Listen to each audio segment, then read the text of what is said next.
नमस्कार आणि स्वागत आहे. आज आपण एका खूपच इंटरेस्टिंग विषयावर बोलणार आहोत, इच्छा स्वातंत्र्याचा विरोधाभास. एका खास स्त्रोतग्रंथाच्या आधारे आपण ही गुंतागुंतीची संकल्पना सोपी करून समजून घेणार आहोत.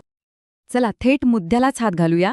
विचार करा की जर आपल्याला निवड करण्याचं स्वातंत्र्य दिलं, पण त्या स्वातंत्र्याचा शेवटचा परिणाम मृत्यू असेल तर? हा एक खूप मोठा आणि विचार करायला लावणारा प्रश्न आहे, जो आपला स्त्रोत ग्रंथ आपल्यासमोर ठेवतो. तर इच्छा स्वातंत्र्य म्हणजे काय?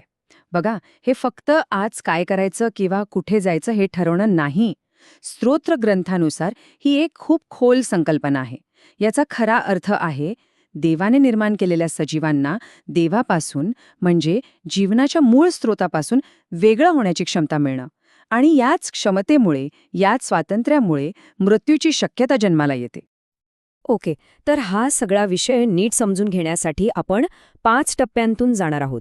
सगळ्यात आधी इच्छा स्वातंत्र्य आणि मृत्यूचा संबंध, मग निर्माता आणि निर्मित्य यांच्यातलं अंतर, त्यानंतर बघू की देव स्वतः निर्मित कसा बनतो, मग क्रॉसचं महत्त्व आणि शेवटी या सगळ्याचा शेवट म्हणजे सृष्टीची पूर्तता आणि विश्राम.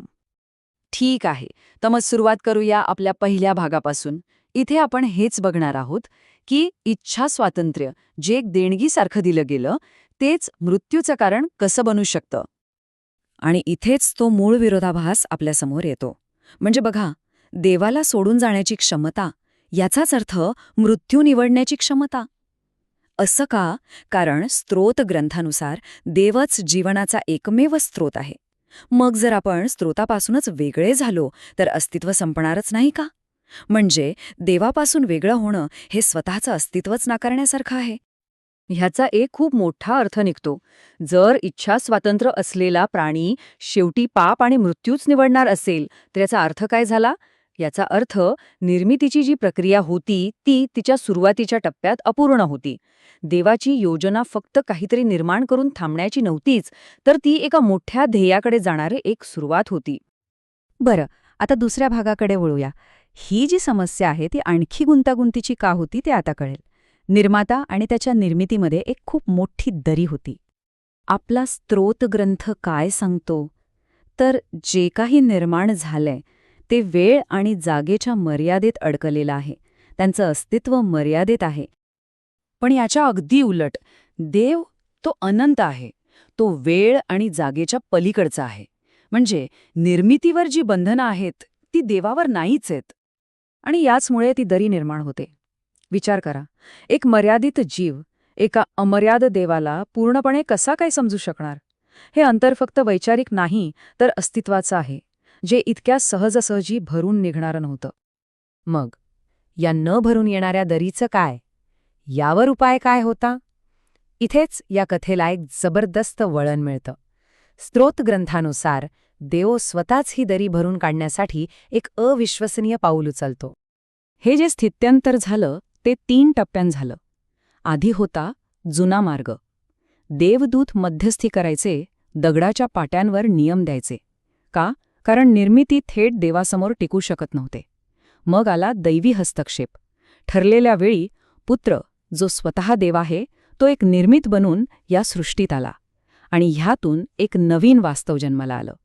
पुत्र स्वतःच त्या नियमांची जिवंत पूर्तता बनला. आणि त्याने देव आणि निर्मिती यांच्यातली दरी कायमची मिटवून टाकली. म्हणजे जुना आणि नवा करार यातला फरक बघा. एक होती सावली आणि दुसरा आहे वास्तव.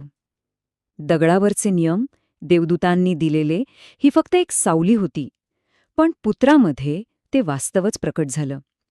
आता नियम बाहेरून लादलेली गोष्ट राहिली नाहीये, तर तो आत्म्याद्वारे थेट हृदयावर लिहिलेला आहे. आणि आता आपण येतोय या कथेच्या परमोच्च बिंदूकडे, चौथ्या भागाकडे. ही ती मध्यवर्ती घटना आहे, क्रॉस, जिथे प्रेम आणि न्याय यांचा अद्भुत संगम होतो आणि इच्छा स्वातंत्र्याचा तो विरोधाभास सुटतो. स्रोतग्रंथ अगदी स्पष्टपणे सांगतो, क्रॉसद्वारे निर्मितांनी देवाचे प्रेम पाहिले. ही फक्त एक घटना नव्हती, तर देवाच्या स्वभावाचं, त्याच्या चारित्र्याचं हे सगळ्यात मोठं प्रदर्शन होतं. इथेच लोकांना कळलं की देवाचं प्रेम किती निस्वार्थ आहे. क्रॉसमुळे काय काय साध्य झालं? बरंच काही. बघा, एकाच वेळी देवाचं परिपूर्ण प्रेम आणि त्याचा न्याय जगासमोर आला. निर्मितीला देवाचं खरं स्वरूप कळलं.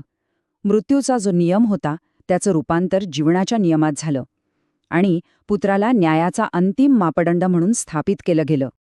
चला आता शेवटच्या आणि 5व्या भागाकडे जाऊया, जिथे सुरुवातीला समस्या निर्माण झाली होती त्याचं अंतिम समाधान कसं होतं आणि ही सृष्टी पूर्णत्वाला कशी पोचते ते आता आपण पाहू.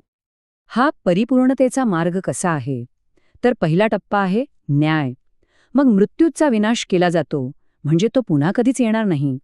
तिसऱ्या टप्प्यात सृष्टी परिपूर्ण होते, म्हणजे इच्छा स्वातंत्र्य आता चुकत नाही, ते आपोआप देवालाच निवडतं. आणि शेवटी शाश्वत विश्राम सुरू होतो, जिथे निर्मितीचं कार्य खऱ्या अर्थाने पूर्ण होतं. आणि इथे आपलं विश्लेषण पूर्ण होतं.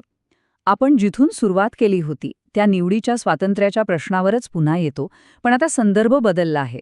प्रश्न असा आहे की जेव्हा सृष्टी परिपूर्ण होईल, चुकांची शक्यताच नसेल, तेव्हा या इच्छा स्वातंत्र्याचा अंतिम उद्देश काय असेल? आपला स्रोत ग्रंथ आपल्याला याच प्रश्नावर विचार करायला सांगतो.